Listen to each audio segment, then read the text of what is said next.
Welcome दोस्तों। इस video में बात करेंगे इस वक्त सोशल मीडिया पर क्या वायरल चल रहा है। पश्चिम बंगाल में क्या हो रहा है आपके साथ शेयर करेंगे। 2 दिन पहले जो रिपोर्ट निकल के आई थी, जहां ईडी ने छापेमारी करी थी, उसके बाद जिस तरीके से बयानात निकल के आ रहा है, गोदी मीडिया में जो कुछ भी चल रहा है, आपके साथ शेयर करेंगे। उसी के साथ साथ जगत गुरु, जी हाँ, इनका जो बयान निकल के आया है ममता बनर्जी को लेकर के, वो अपने आप में बहुत शॉकिंग है। सोशल मीडिया पर अलग बवाल कटा हुआ है। उसी के साथ साथ बांग्लादेश के अंदर आपको याद होगा दीपू दास, जो उसके साथ हाल हुआ था, अभी वहां की पुलिस ने किस तरीके से कार्रवाई करी है उनके खिलाफ, जिन्होंने इस काम को अंजाम दिया है, जिसको लेकर के आईटी सेल पूरा सन्नाटे में गया हुआ है। उसी के साथ साथ धुरंधर मूवी को लेकर के प्रधानमंत्री मोदी से गुजारिश करी गई है।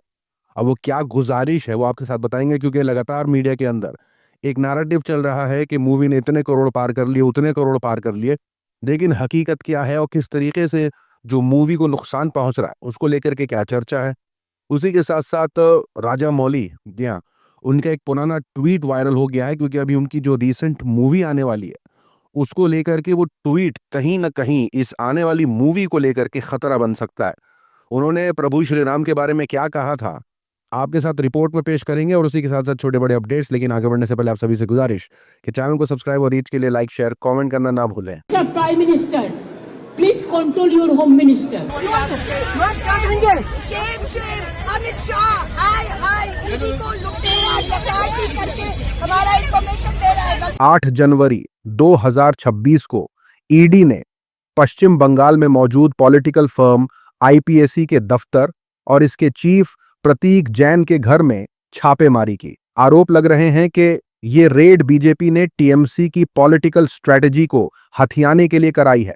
पश्चिम बंगाल की मुख्यमंत्री ममता बनर्जी तुरंत पहुंची। ममता बनर्जी ने अमित शाह को जमकर सुनाया। एक वीडियो में उन्होंने कहा, ये गृह मंत्री अमित शाह की हरकत है जो देश को सुरक्षित नहीं रख सकते। पार्टी कैंडिडेट के नाम जानना चाहते हैं। एक तरफ वो लोग एसआईआर के चलते वोटरों के नाम डिलीट कर रहे हैं और दूसरी तरफ पार्टी के डॉक्यूमेंट्स ले जा रहे हैं। अगर इस तरह से मैं बीजेपी के दफ्तर में घुस जाऊं तो क्या होगा? क्या रिजल्ट होगा इसका? क्या ये गृह मंत्री और ईडी का काम है कि वो इस तरह कैंडिडेट के नाम और पार्टी के दस्तावेज लेकर जाए? मिस्टर प्राइम मिनिस्टर, अपने होम मिनिस्टर को कंट्रोल करो। बंगाल में लूट करके तुम लोग इलेक्शन जीतने से तो रहे। बंगाल में अब बीजेपी की हालत जीरो होने वाली है। Prateek Jain Indian political action committee के को फाउंडर हैं। पश्चिम बंगाल की रूलिंग पार्टी टीएमसी के आईटी सेल के हेड भी हैं। इस फर्म के साथ प्रशांत किशोर भी पहले जुड़े थे और सरकार के साथ मिलकर काम भी किया है। खबर है कि बंगाल में ममता सरकार ने ईडी पर एफआईआर दर्ज कराई है। Prime minister, please control your home minister. Social media पर चल रहा है कि बंगाल में बीजेपी ने ईडी को लगाया फाइल्स चुराने के लिए, ताकि बंगाल जीतने में मदद मिले। कायदे कानून तोड़ने के जुर्म में ममता बनर्जी सरकार ने ईडी पर ही मुकदमा कर दिया है। हर ऐसे मोदी के लिए एक एंटीडोट मौजूद है, जिनका नाम है ममता बनर्जी। साथ ही साथ लोगों ने कहा, कुछ लोगों को छोड़कर देश के सारे ईडी अफसरों को अपराधी के रूप में देखना जरूरी है। वो जो कर रहे हैं वो संगठित अपराध है। उसी के साथ देखिए गोदी मीडिया की बंगाल में किस तरीके से फटकार लगाई जा रही है। अर्नब गोस्वामी का रिपब्लिक बांग्ला पिछले कुछ महीनों से लगातार बंगाल में एग्रेसिव प्रोपोगेंडा चला रहा है। बीजेपी के इशारे पर यह चैनल लगातार मुसलमानों के खिलाफ नफरत और बंगाल के लोगों को नीचा दिखाने में कोई कसर नहीं छोड़ रहा है। अर्नब गोस्वामी के बांग्ला रिपोर्टर्स जब वहां की जनता के बीच पहुंचे तो जनता ने उनका स्वागत कुछ इस अंदाज में किया।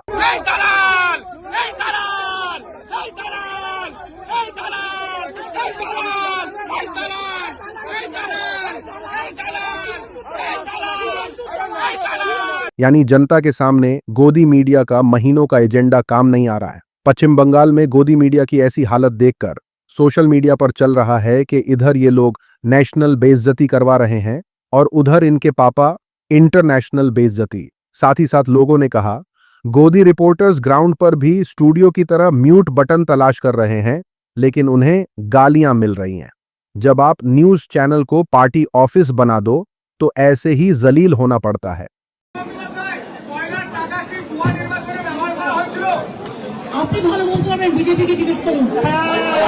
उसी के साथ देखिए जगत गुरु राम भद्राचार्य किस तरीके से ट्रोल हो रहे हैं।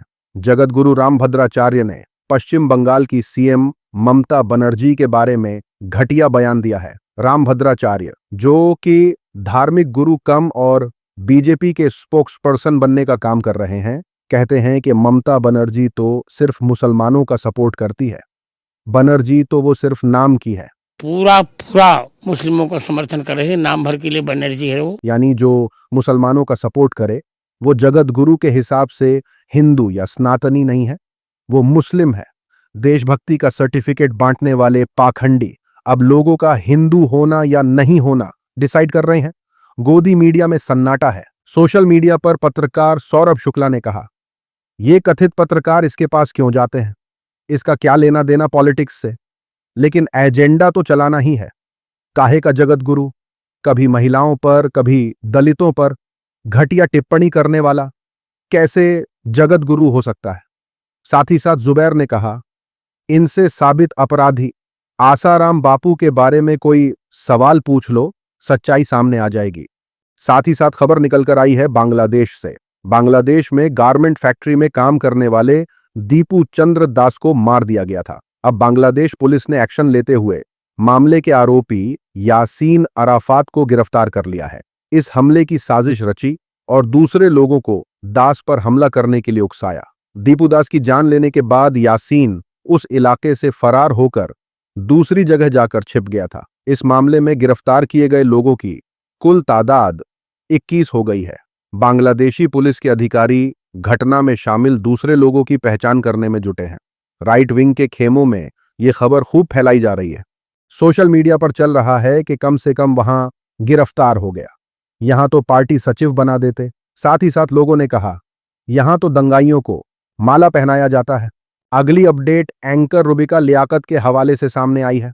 पिछले कुछ दिनों से ट्रंप लगातार पीएम मोदी के खिलाफ बयानबाजी कर रहा है।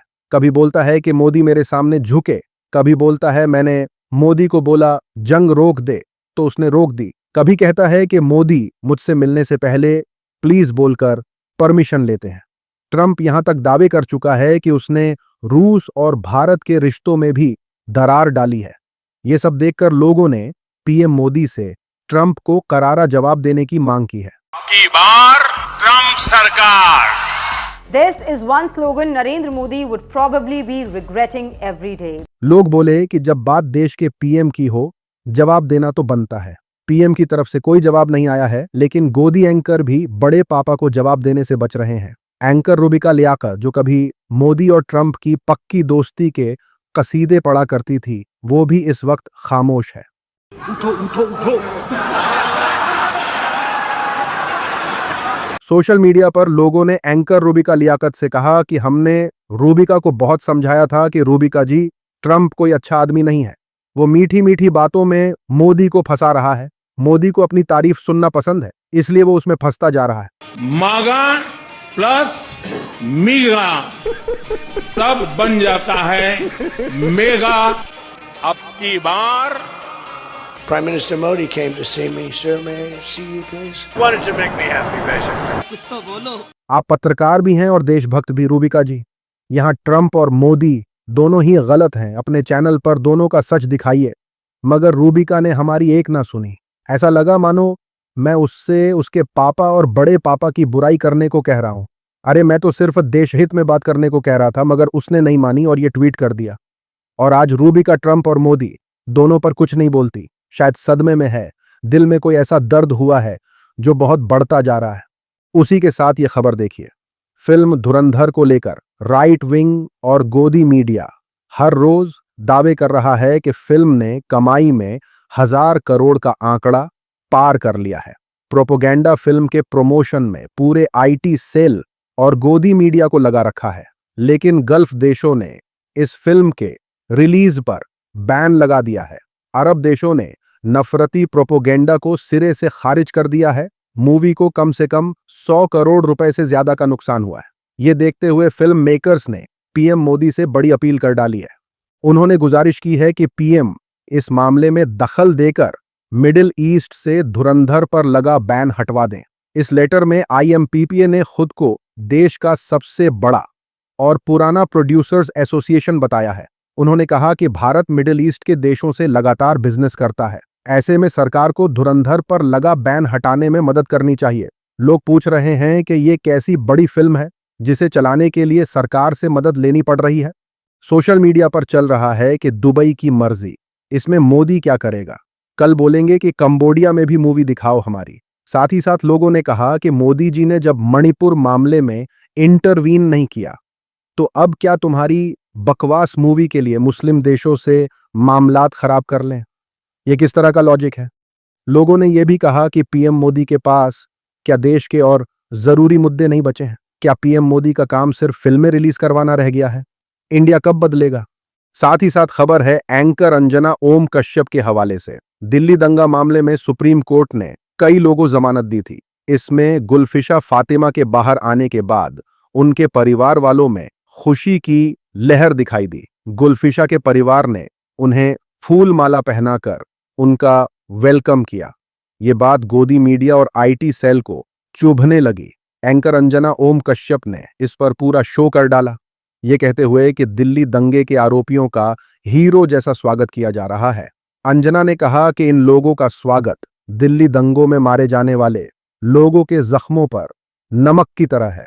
इससे समाज में क्या मैसेज जाएगा कि आरोपी जेल से बाहर आ रहे थे, नायक की तरह स्वागत करने में समाज में क्या संदेश जाएगा। अंजना ओम कश्यप खूब रोने लगी। लोगों ने अंजना से पूछ लिया कि आपको बिल्किस बानो के अपराधी नहीं दिखे। सोशल मीडिया पर चल रहा है कि अंजना जी, आपको बिल्किस बानो केस के अपराधी नहीं दिखाई दिए। उनका स्वागत भी फूल मालाओं के साथ हुआ था, वो नहीं दिखाया आपने टीवी पर। उन अपराधियों पर कोई शो नहीं किया। ये तो आरोपी हैं, वो तो साबित अपराधी हैं। गुलफिशा फातिमा और दूसरे लोगों का अभी ट्रायल भी शुरू नहीं हुआ है। साथ ही साथ लोगों ने कहा बिल्किस बानो के अपराधियों को जब गुजरात सरकार ने रिहा किया था तब उनका स्वागत हुआ था। और एक भाजपा के नेता ने कहा था कि वो ब्राह्मण हैं और ऊंचे संस्कार वाले हैं। उसी के साथ देखिए मुसलमानों के खिलाफ किस तरीके से नैरेटिव फैलाया जा रहा है। खुद को गौरक्षक बताने वाले आदतन गुंडों ने एक गाना निकाला है। इस गाने में इन्होंने मुस्लिम कम्युनिटी के लोगों को गलत काम करने वाले, दंगा फैलाने वाले, बेरहम जालिम की तरह दिखाया है। इस गाने में किरदार निभाने वाले आदतन अपराधी हैं जो गौरक्षा की आड़ में मुसलमानों को टारगेट करते हैं, नफरती कंटेंट बनाते हैं, उसको ग्लोरीफाई करके पैसा कमाते हैं। यही इनका बिजनेस मॉडल है, यानी इनकी रोजी रोटी सिर्फ और सिर्फ मुसलमानों के नाम पर ही चल रही है। सोशल मीडिया पर चल रहा है कि यह फ्री स्पीच नहीं है, बल्कि कई गंभीर धाराओं में आने वाले अपराध को अंजाम दिया गया है। इस तरह के क्राइम को नजरअंदाज करना अपराध को बढ़ावा देना है। साथ ही साथ लोगों ने कहा नेताओं के बोलने पर थूक चाटने वाले इन कुत्तों के खिलाफ एनआईए एक्शन कब लेगा। क्या होम मिनिस्ट्री सो रहा है। ये वही गुंडे हैं जो देश में दंगा कराना चाहते हैं। लॉरेंस बिश्नोई को हीरो समझने वाले ये दंगाई कब तक खुले घूमेंगे। अगली अपडेट फिल्म डायरेक्टर के हवाले से है। एसएस राजामौली माइथोलॉजी और हिस्ट्री पर बिग बजट हिट फिल्में बनाते हैं। वो अक्सर अपनी स्पिरिचुअलिटी और भगवान पर बात करते हैं, जिससे विवाद हो जाता है। हाल ही में उनका एक ट्वीट फिर सुर्खियों में आ गया। ये बात 2011 की रामनवमी पर हुई थी। एक फैन के पोस्ट का जवाब देते हुए राजामौली ने कहा था कि उन्हें भगवान राम पसंद नहीं, बल्कि भगवान कृष्ण सभी अवतारों में उनका फेवरेट है। वो टाइम पर ये बस पर्सनल पसंद लगी, कोई बड़ी बात नहीं। अब राजामौली का सबसे बड़ा प्रोजेक्ट वाराणसी है, जो रामायण की माइथोलॉजी पर बेस्ड है, जो भगवान राम से इंस्पायर्ड है। पुराना एक्स पोस्ट अब विवाद का सबब बन गया है। सोशल मीडिया पर चल रहा है कि इन लोगों के इतने भगवान हो चुके हैं कि अब फेवरेट चुनना भी मुश्किल पड़ गया है। साथ ही साथ लोगों ने कहा जब ऑप्शन ज्यादा हो तो यही होता है। हमारे देश में भगवान और बाबाओं की कोई कमी नहीं है। लोगों ने यह भी कहा कि मुझे भी बॉलीवुड पसंद है, तेलुगु नहीं। आज की वीडियो में इतना ही। अपनी राय सुझाव कमेंट में जरूर बताएं। मिलूंगा आप सभी से अगले वीडियो में, तब तक के लिए अपना ख्याल रखें।